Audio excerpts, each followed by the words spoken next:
चलते हैं आपको लखनऊ, जहां पर डॉक्टर साहब भीमराव अंबेडकर की जयंती पर कार्यक्रम आयोजित किया गया है। सीएम योगी आदित्यनाथ संबोधित कर रहे हैं। वे वहां गए और दुनिया की उच्चतम शिक्षा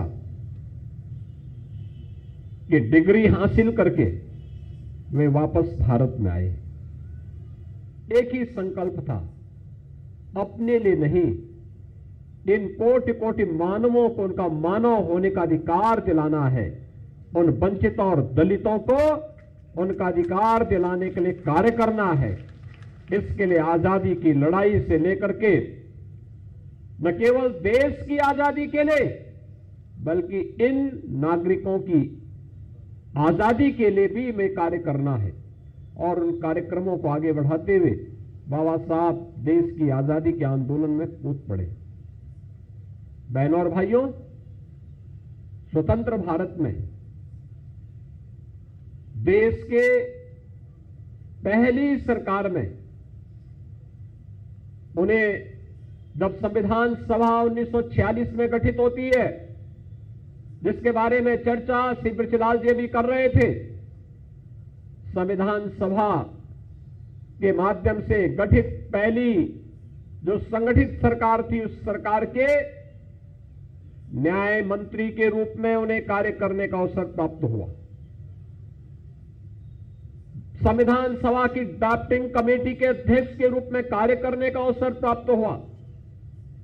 और फिर उन्होंने इन कार्यक्रमों को जिस रूप में आगे बढ़ाया, भारत का संविधान आज भी भारत के नागरिकों को उत्तर से दक्षिण तक, पूरब से पश्चिम तक प्रत्येक व्यक्ति को जोड़ने की सामर्थ्य रखता है। जो लोग भारत की एकता के पक्षधर नहीं थे, वे लोग इस बात के लिए हंसते थे कि भारत स्वतंत्र तो हो रहा है लेकिन एकजुट नहीं रह पाएगा। उनकी मनसा धरी की धरी रह गई। भारत आज भी देखते होंगे 140 करोड़ लोग लोकतांत्रिक मूल्यों के साथ उत्तर से दक्षिण तक, पूरब से पश्चिम तक एकता के सूत्र में बंद करके दुनिया के लिए सबसे बड़े लोकतंत्र के रूप में अपनी धाक जमाया हुआ है। ये सब संभव हो पाया भारत के संविधान के कारण, जो जिस संविधान के शिल्पी के रूप में हम बाबा साहब भीमराव अंबेडकर को आज हर व्यक्ति स्मरण करता है। बहनों और भाइयों, बाबा साहब भीमराव अंबेडकर का जो सपना था, उस सपने को साकार आजाद भारत में पहली बार अगर किसी ने किया तो वह सरदेव अटल जी ने अपने समय में कुछ प्रयास प्रारंभ किए थे और उसको एक नई गति देने का काम किया है आज के देश के यशस्वी प्रधानमंत्री श्री नरेंद्र मोदी जी ने। आपने देखा होगा, शैक्षिक हो या आर्थिक, सामाजिक हो या सांस्कृतिक रूप से मान्यता प्रदान करने का कार्य, हर एक क्षेत्र में सर्वांगीण विकास के लक्ष्य को प्राप्त किया जा सके, प्रधानमंत्री मोदी जी ने इस कार्यक्रम को आगे बढ़ाया। कोई कल्पना कर सकता है कि मात्र 10 वर्ष में देश के अंदर, दुनिया के अंदर भारत पहला देश है कोरोना जैसी महामारी में भी जिस देश ने हर नागरिक को उसका अधिकार दिलाया। 80 करोड़ लोगों को फ्री में राशन की सुविधा का लाभ आज भी चल रहा है।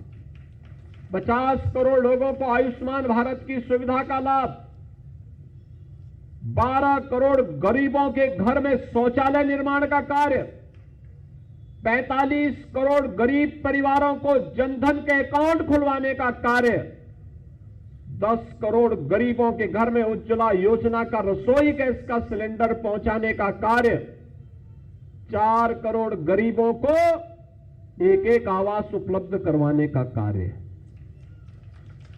आप अनुमान करिए, 12 करोड़ गरीबों के घर में शौचालय का निर्माण भी, जिसके घर में बिजली नहीं वहां बिजली पहुंचाने का काम। और जो मैंने 2017 में कही थी बात, जिस गरीब का जहां पर मकान होगा वहां का जमीन का पट्टा उसे मिलेगा आज मुझे बताते हुए प्रसन्नता है कि आज जब हम लोग इस 8 वर्ष के बाद फिर से इस कार्यक्रम के साथ जुड़े हुए हैं, यद्यपि मुझे वर्ष में 2 या 3 बार इस कार्यक्रम में आने का अवसर प्राप्त होता है, लेकिन जब हम यहां पे उपस्थित हैं, मुझे याद है 2017 में जब मुझे